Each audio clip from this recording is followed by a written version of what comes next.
Welcome to Think Tech on OC16, Hawaii's weekly newscast on things that matter to tech and to Hawaii. I'm Jay Fidel. And I'm Lori Wingard. In our show tonight, we'll play the second of three movies that HPU has produced for Think Tech. This one deals with sustainability in Hawaii. This movie, as the others, was produced by the students in Dr. Pete Britos' media class at HPU.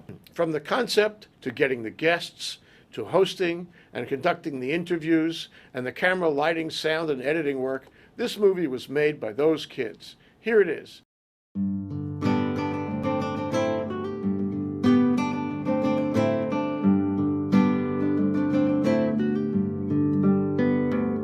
Aloha, and welcome to Hawaii Pacific News. I'm Elisa Soon, and this is my co-host, Serena Carnegie.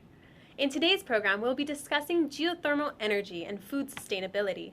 Our guests include attorney Mililani Trask, Innovation Development Group founder Robbie Cabral, Maui Farms director Kamuela Enos, organic food advocate Juanita Kawamoto Brown, and Governor Neil Abercrombie, amongst others. Elisa, geothermal has been a long hot topic here in Hawaii. In 1991, a coalition of Hawaiians and environmentalists on the Big Island successfully shut down a major geothermal development project in Puna in the Wau-Kele-o-Puna rainforest. But with the fossil fuel spills in the Atlantic Ocean and nuclear energy meltdowns in the Pacific, domestically sustainable energy like geothermal has gained a new kind of relevance. Everyone is talking about it, from Hawaiians who once opposed geothermal to Governor Neil Abercrombie, who I had a chance recently to speak with. We can't rely on the continued import of fossil-based fuels. The costs are, of course, enormous. It's not that growing our own fuel like biofuels or utilizing geothermal and being able even to transmit it between islands is necessarily a big cost saver. It might even be as expensive or more expensive right now than oil, but the money stays here, the jobs stay here, and it's renewable. Whereas once you send money out for a barrel of oil, you just have to keep sending money out for the next barrels of oil. There's nothing renewable about it all. The only thing that you get to renew is your contract for keeping money going out of the state. So that's unsustainable. King David Kalakaua in 1881 voyaged to New York to Thomas Edison's studio to see if the inventor had a solution for piping geothermal energy from the Big Island to Oahu to fuel Honolulu and his Iolani Palace.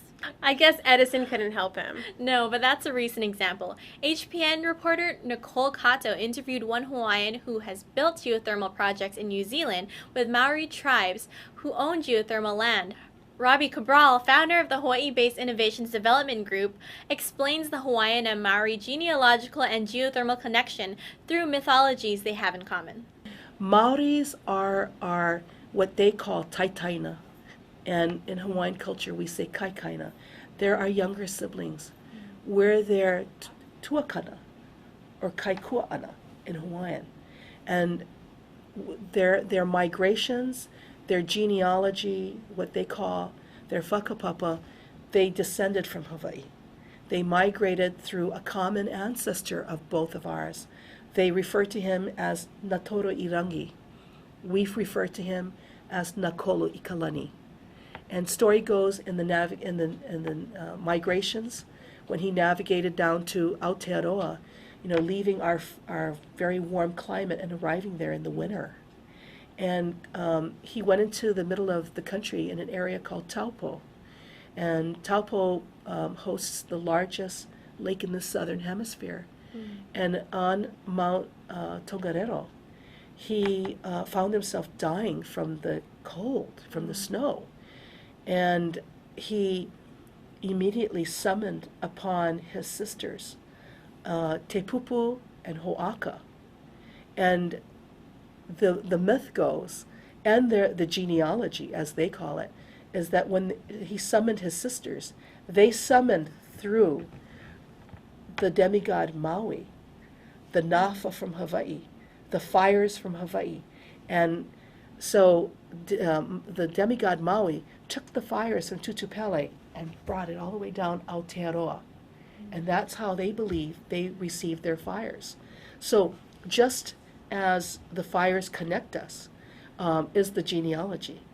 They descend from us. So we share the same common ancestors. We share the same common gods. So the Maori had a pretty pragmatic rationale for using geothermal. Right. They wanted to stay warm and save themselves. Unlike Hawaii, Aotearoa has a pretty cold climate down there. Interestingly, the Maori, like other indigenous peoples and folks in places like Iceland, use geothermal for a number of functions like dyeing timber, aquaponics, health, and healing pools, and many other things. Like geothermal jacuzzi. Exactly. Well, another person who has spent some time in Aotearoa working on geothermal projects is Hawaiian attorney Mililani Trask. In the 80s and 90s, Trask was one of the attorneys that took on the fight and won against big business developers like the Campbell estate. HPN reporter Jarek Kioho-Kalola spoke with Trask about why now, 20-plus years later, she supports geothermal I development. think for many of our viewers, the last time they heard about geothermal, the last memory they had of geothermal was the controversy on the Big Island, which eventually led to the shutdown of geothermal development, which was led by many members of the community, including yourself. And the first question I have is, what has changed about geothermal technology and development for you to now support the development of geothermal resources in Hawaii?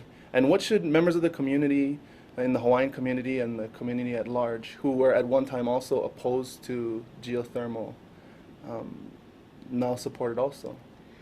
Well, I think if we go back in time, 20 years, you'll see that we really had no alternative.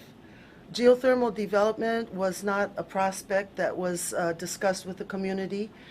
In fact, what happened 20 years ago was that filthy, inappropriate technology was brought to the Big Island. It was a private deal put together without public input and without even the involvement of policymakers, government decision makers. The proposal that was brought to the community was for a private sector deal that was going to commercialize our own natural energy resources without any benefit to the Puna community. Today, things have very much changed. We have new and clean technology. We have a different understanding as Hawaiians of the nature of our own lands and resources. I think many Hawaiians today know that we are in fact the owners of geothermal resources. It is an asset of the public trust, so it belongs to the public and the native. In addition to that, times have changed.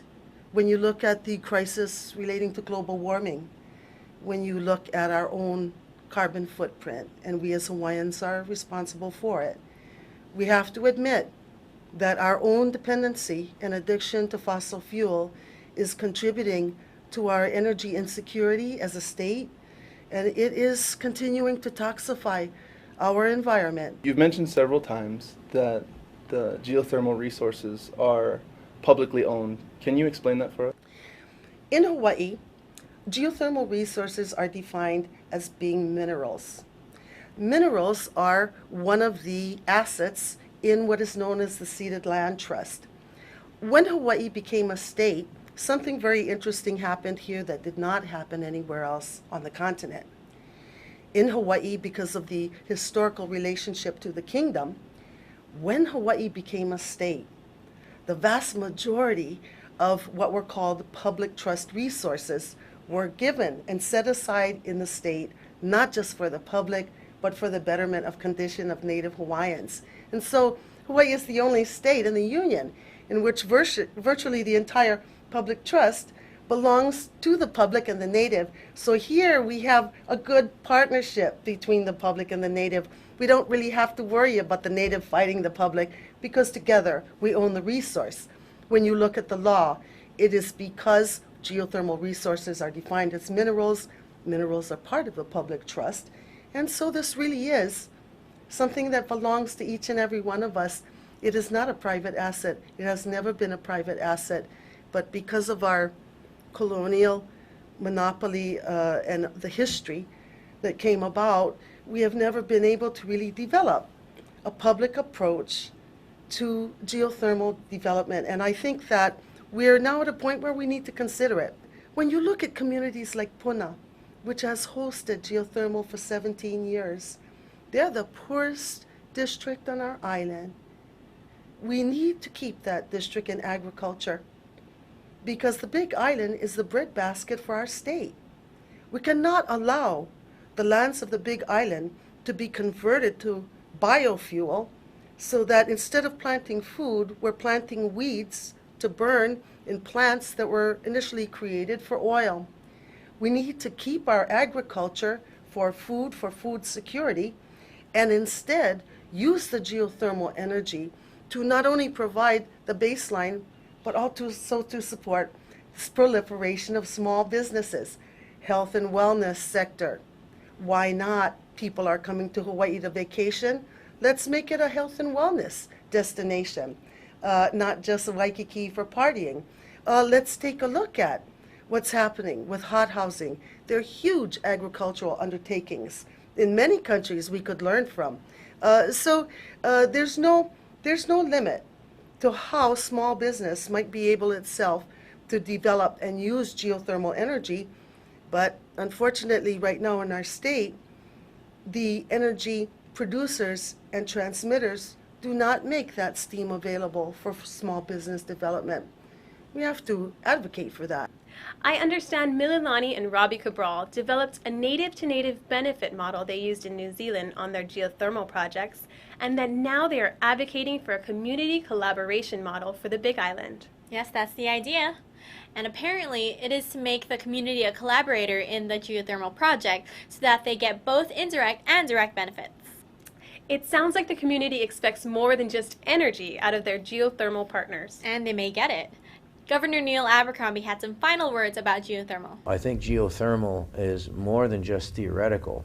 I think it's probably a harbinger, a bell ringer, an indication, a clear indication of where we need to go, where we need to make an investment in renewable alternative fuel resources. Serena, it sounds like the geothermal discussion will be around for the foreseeable future. Especially if Hawaii is going to go in the direction of once again becoming energy and food self-sufficient. Domestic sustainability is the name of the game. Indeed.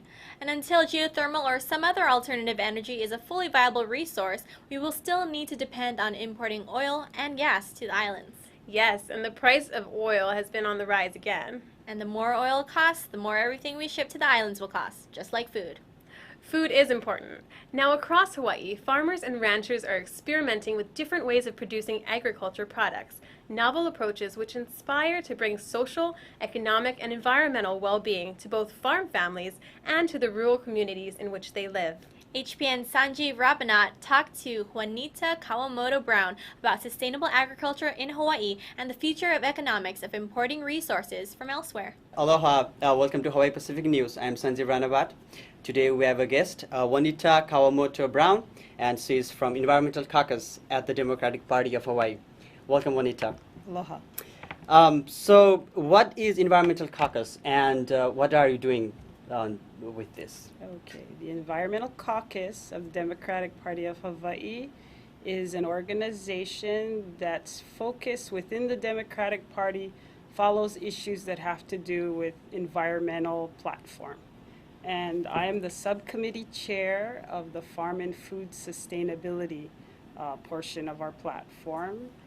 We focus on issues that have to do with agriculture. What does food sustainability mean to the people of Hawaii? How can we help small family farms, which is really where we believe 100% of where Hawaii's food has always come from, has always started with small family farm, and we'll continue to follow that program. You know, when we're looking at $109 a barrel for oil and the cost to import food and ship food in, we really have to sit down and ask ourselves, you know, why do we need to worry about having something in a school garden? Why do we have to help support local farms? Why do we have to, you know, pay attention to what the state is doing with ag land? Because of that $109 a barrel, the cost of food is constantly going higher and higher and higher, and then our population is still growing, and so how are we going to feed the people with such a cost that's going to get to a level we can't even afford to ship? And then let's even go to the next level where what happens if we had a natural disaster like what happened in Japan?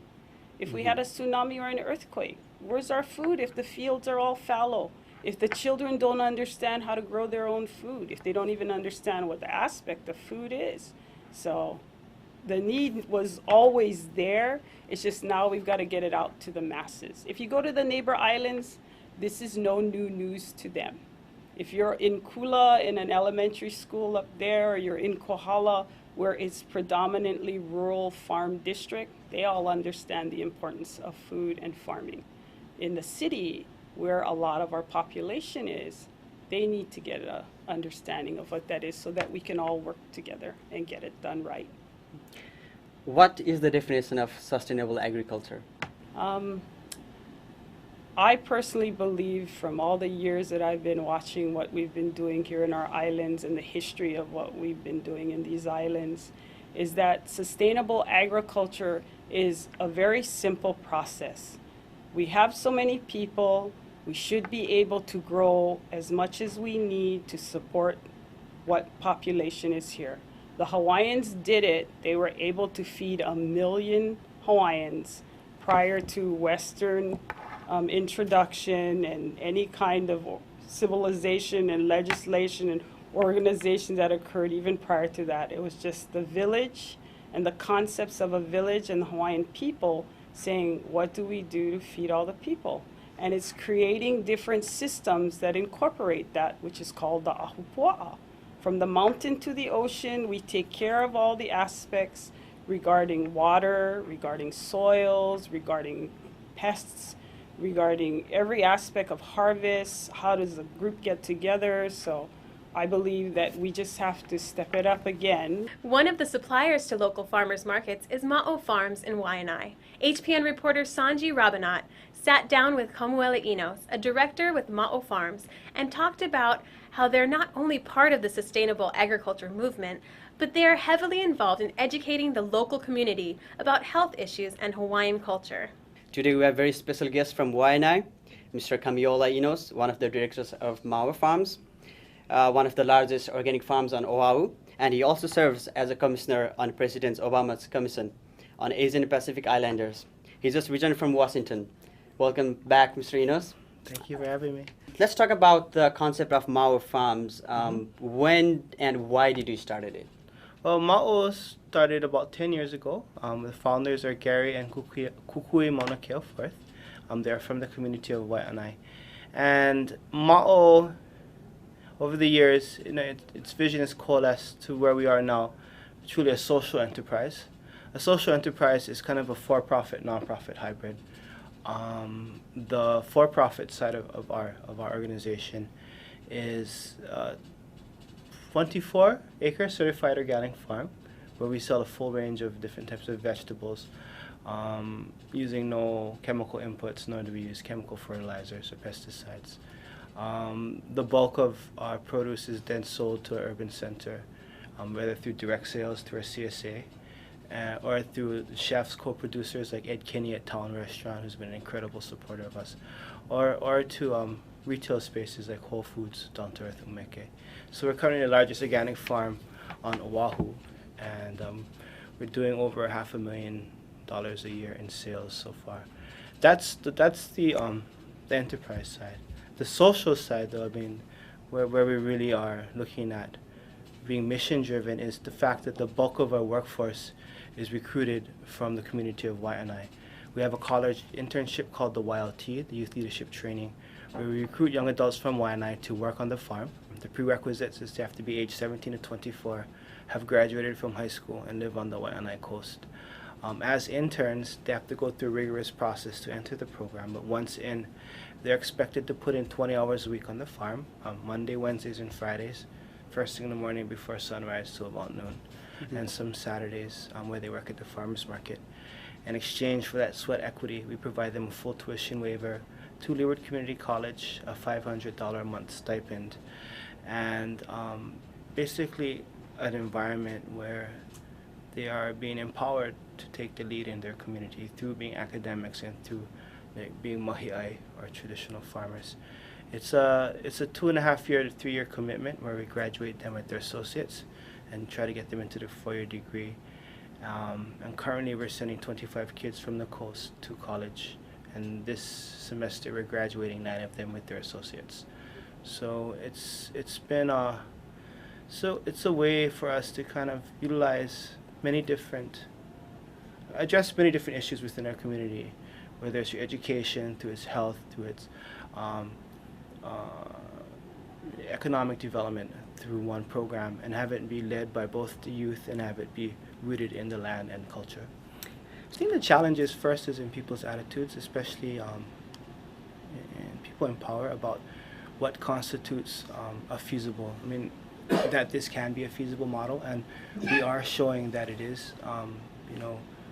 We are one of the fastest growing businesses in the States. Like, we're expanding during a recession, and we're making money while getting kids to college and having these great multipliers. So it's the onus is on us to address the first part of that, is to show people this is feasible, this is viable. Well, Lisa, I think I see a garden in my future. As islands, being domestically sustainable and secure seems a reasonable goal. I think there are a lot of people out there who want to do the right thing for our islands and for the children of our future. True. You have to imagine if there were some kind of natural or man-made crisis, what would happen if our islands were suddenly cut off from the world for a span of time? In that case, it would be good if we had a reliable energy source and our own food. Definitely food for thought.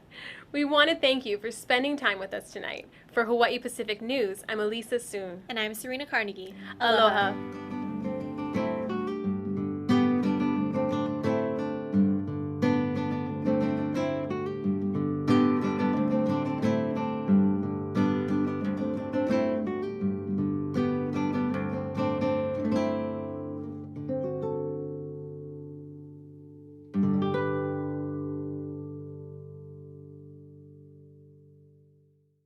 So what did you think? Did you agree with the treatment they came up with, the choice of interviews, the statements of the hosts and interviewees? Elisa Soon was one of the students who participated in the making of the HPU movie. It's a pretty good movie, actually, and I wanted to get your take on how it went, in the process of making this movie.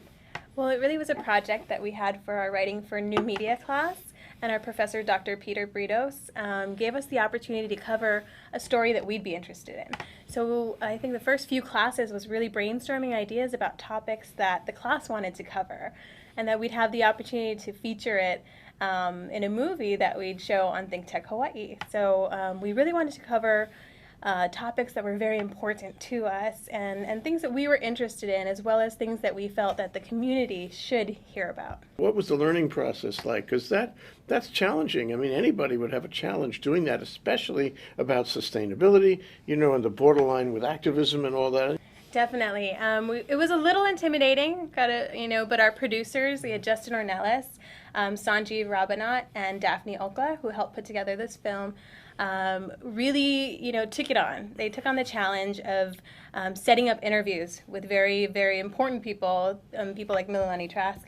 We also were able to talk to Governor Neil Abercrombie about these topics. These were very, like you said, heavy topics, important topics, and so we had to go to the people who knew them the best and who were passionate about it, and we were really surprised that they would actually talk to us. You were terrific, by the way, as one of the hosts in the program, and I wonder if you could tell us what you learned in the process. Thank you for that. We definitely learned a lot. I think the thing I learned the most was about how much I didn't know about the topic. You can read up on it, you can read the papers, you can read articles, you can, Google it and try to find out as much as you know, but you really don't know that much until you actually can dig into it more yourself and talk to experts. And it's not, when you're sitting down one-on-one with somebody who knows the topic, it's not just about what they're saying, but how they're saying it. So would you do it again? Is this something that has affected your view of the world going forward, your career plan in any way? I definitely would do it again. I think it was a great opportunity to get some real world experience in the classroom instead of learning from a textbook. I think it was a project that, has inspired me personally and a lot of people in our class to dig deeper into different topics that we're interested in. And it's made us better students and better people. Would you do it for Think Tech, actually? I would love to do it for Think Tech, so I'd love to be back anytime you'd have me. Okay, well, we're going to do that. You will see more of Elisa. Lisa, what'd you get in the class? What was your grade? I believe I got an A. Good work. Thank you. Thanks to all the kids, the students who worked on this movie. Their names are in the credits. And thanks to Dr. Pete Britos at HPU for making this happen.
Now for our Think Tech calendar of events going forward. This Thursday, July 28th, ThinkTech, the Hawaii Venture Capital Association, and Pacific New Media will present a luncheon program entitled The New Public Utilities Commission, What Happens Now, at the Plaza Club, featuring PUC Chair Mina Morita, Chief Counsel Kat Awakuni, Chief Researcher Joshua Strickler, and Consumer Advocate Jeff Ono. On Thursday, August 25th, ThinkTech, the Hawaii Venture Capital Association, and Pacific New Media will present a luncheon program entitled Newsmorphosis Redux at the Plaza Club, featuring 2 panels of journalists and media professionals who will examine what has happened in Hawaii media since the closing of the Honolulu Advertiser and Star Bulletin just a year ago. We'll be right back to wrap up this week's edition of ThinkTech, but first we want to thank our underwriters. Thanks to the Scheidler Family Foundation, which supports a number of educational, cultural, and charitable organizations, including ThinkTech.